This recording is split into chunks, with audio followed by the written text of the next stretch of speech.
eu acredito que eu posso te dizer um pouquinho sobre tempo e sobre maturidade. Maturidade é algo que eu e você precisamos entender que não vem sem tempo.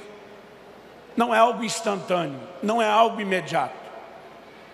Em Marcos, no capítulo 4, do 26 ao 29, Jesus diz: o reino de Deus é semelhante a um homem que plantou uma semente. A semente germina, primeiro a erva, depois a espiga, depois o grão cheio na espiga, mas só quando tiver madura é que se lhe mete a foice. Você não planta uma semente num dia para colher no outro.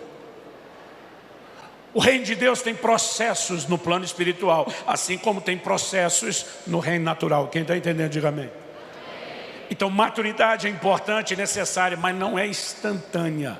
Não é algo que vai acontecer sem tempo. Mas a pergunta principal não é essa. Talvez a pergunta principal que eu e você tenhamos que fazer é: só o tempo garante a maturidade? Também não. Hebreus 5,12 diz: quando vocês já deveriam ser mestres, em razão do tempo decorrido, vocês têm necessidade de que de novo se vos ensine os princípios elementares do reino de Deus. Em outras palavras, ele está dizendo: vocês já têm tantos anos de janela de vida cristã que era para estar ensinando, mas além de não estar ensinando, nem aprendendo vocês estão. Toda hora a gente tem que reensinar o beabá da fé. Então só tempo garante? Não. Para se viver maturidade, nós vamos precisar entender a importância da soma de tempo com algo mais. E antes de falar o que é esse algo mais, eu queria primeiro denunciar um comportamento que está se tornando muito forte na nova geração. É a maneira de pensar a família.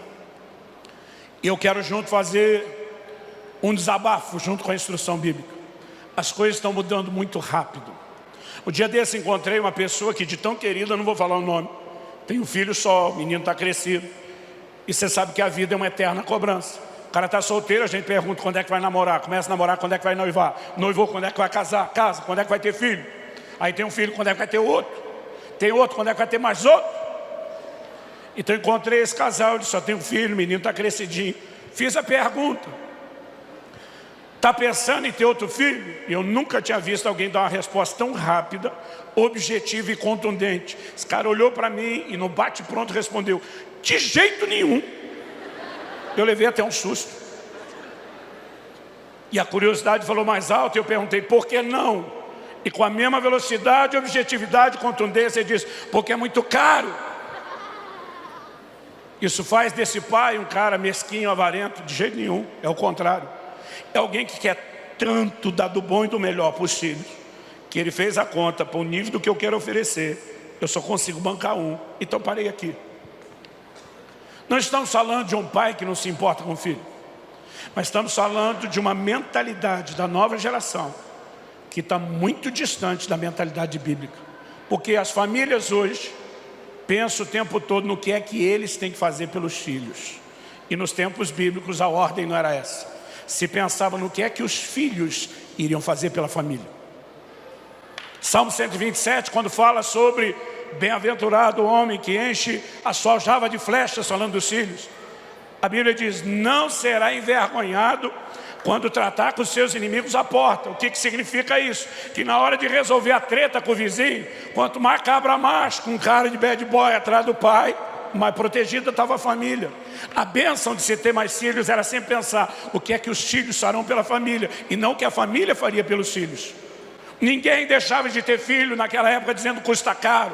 Ninguém dizia vai ter que pôr mais comida na mesa. Não, o filho era a força de trabalho, que ia ajudar a arar a terra, que ia ajudar a plantar, que ia ajudar a colher e que ia ajudar a botar mais comida na mesa. Agora, a ordem de pensarmos a família, ela está completamente mudada e alterada. Ah, pastor, mas o senhor foi muito longe, falando lá do tempo, dos dias, dos salmos. Ok, vamos voltar uma geração. Eu sou o filho do meio de 3 homens. O mais velho e o mais novo começaram a trabalhar aos 12 anos de idade. Eu era considerado vagabundo da família, porque só fui ter carteira assinada aos 14, perto do 15. Eu tentava explicar para o meu pai, não com essa linguagem de hoje, mas eu tentava explicar para o meu pai que eu tinha alma empreendedora. Enquanto meus irmãos ralavam o dia inteiro para ganhar meio salário mínimo carregando caixa, eu ganhava mais dinheiro que eles me divertindo. Eu sou de uma época que ainda soltava pipa. Eu fazia umas pipas grandes, bonitas, vendia para a turma do bairro mais perto, que tinha mais dinheiro. Não só vendia, eu fidelizava o cliente. Porque quando os caras erguiam a pipa, compraram de mim, eu descia com a minha Cerol cortante, cortava ele, aparava, como dizia a gíria da época, arrumava e vendia de novo, às vezes para o mesmo cara. Cheguei a vender a mesma pipa várias vezes para o mesmo cliente, fidelizava o cliente. E não me olhe como fosse um explorador, tudo dentro da lei. Quem tem mais idade lembra, acima do poste é guerra, para baixo do poste não pode. Então eu erguia acima do poste, eu cortava, parava e revendia. Eu sou da época que ainda jogava bolinha de gude, que a nova geração nem sabe o que é, dá um Google, você vai descobrir. Rapelava os amigos na bolinha de gude, o cara ficava triste que não tinha mais. Eu dizia, ao invés de você comprar nova, eu te vendo a que era sua pela metade do preço. Aí eu vendia, ganhava de novo, vendia de novo. Meu pai não teve condição de dar uma bicicleta para mim e para meus irmãos nessa fase de pré-adolescência. Mas eu consegui me divertindo, montar a segunda melhor bike de freestyle do bairro, da região. Eu só perdia para um outro cara, que era maior de idade. Ele tinha entrado numa multinacional por um desses programas do Senai. Todo o salário dele ia na bicicleta, cada parafuso da bicicleta dele era importado. Com ele eu não concorria. Mas me diverti, estava bem. Um dia eu entro em casa, papai está conversando com o Orlando, um amigo da família. E eu passo, ô Orlando, tudo bem? Meu pai diz, volta aqui, cumprimento direito, seu chefe. Falei, meu o quê? Ele disse, seu chefe, acabei de te arrumar um emprego. Você começa amanhã. Gente, me lembra uma quarta-feira à tarde. Começo de noite, quem começa a trabalhar na quinta? Tinha que ser que nem regime, só na segunda. Eu não tive tempo nem de despedir. Mas a primeira pergunta que eu fiz ao meu pai, quanto é que eu vou ganhar? Sabe o que o papai falou? Não te interessa. Eu falei, como não interessa? Ele falou, está na hora de você entender que trabalho é mais do que o dinheiro que você ganha. Diz respeito a você ter horário, ter disciplina, ter chefe, prestar conta. Em outras palavras, aprender a ser homem e parar de ser moleque. Então meu pai disse, não interessa quanto você ganha. Você não vai trabalhar por causa do salário. Você vai trabalhar porque chegou a hora de crescer. Ele diz, mas já que tocou no assunto do salário, quando receber o salário, vai tirar o dízimo, vai ficar só com esse percentual para você, e o resto você vai ajudar em casa. Aí eu fiquei revoltado. Eu olhei para meu pai e falei, o senhor não precisa. Ele olhou para mim e falou, não preciso mesmo, quem precisa é você. Você que tem que aprender que filho não é um bicho parasita, que passa a vida inteira sugando tudo da família, que chega uma hora que cresce, que tem que contribuir, que tem que cooperar, que tem que ajudar a pagar a conta. Então ele diz, eu não preciso mesmo, quem precisa é você. Eu sou de uma época que você não discutia com o pai. Eu só baixei a cabeça e disse, sim senhor. Agora eu olho para uma nova geração e eu fico assustado com o que nós estamos vendo. Conversei com um pastor amigo de Curitiba esses dias, que tem uma escola. Falei, nessas 2 décadas que você está trabalhando com a escola, mudou muito o perfil de como os pais decidem a escola? Ele falou, muito. Eu falei, me dê um exemplo. Ele falou, há 20 anos atrás, os pais iam para a escola sem os filhos, discutiam a metodologia de ensino, olhava a estrutura da escola, a última pergunta, quanto custava, e depois decidia se ia matricular ou não o filho.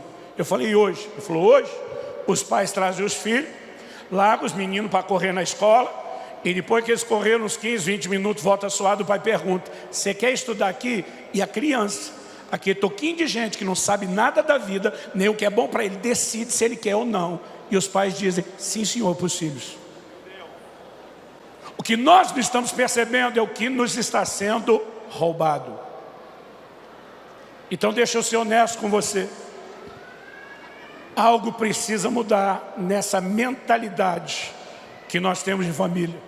Um dia desse, alguém da minha igreja desabafou, falou, pastor, essa nova geração é muito mimada. Eu olhei para ele e falei, quem foi que mimou? A escultura saiu ruim e a culpa é da pedra. Eu falei, ninguém deveria estar se queixando da nova geração. A gente tinha que estar se queixando de quem está criando a nova geração. E naquele momento eu aproveitei para ter uma conversa séria com alguém que não cumpriu o seu papel que deveria como pai. Eu sei que aqui nós temos dois tipos de gente. Eu sei que eu não estou falando para tantos pais quanto os filhos, mas cada um de vocês, filhos, são futuros pais. Então deixa eu te dizer algo. O modelo bíblico de criação de filhos nunca falhou. A gente só tem desordem familiar quando a gente se afasta do padrão de Deus. E nós precisamos voltar a um lugar onde a gente entenda algo que hoje é difícil explicar do ponto de vista espiritual, para uma geração que não tem referência no natural. Eu vou chamar isso de processos. Pais que dão aos filhos tudo que querem, sem ensiná-los a esperar a hora. Pais que não colocam limites. Pais que acharam que os seus pais foram muito duros e decidiram aliviar a vida dos seus filhos, não sabem o dano que estão trazendo na formação do caráter deles ou na deformação do caráter deles.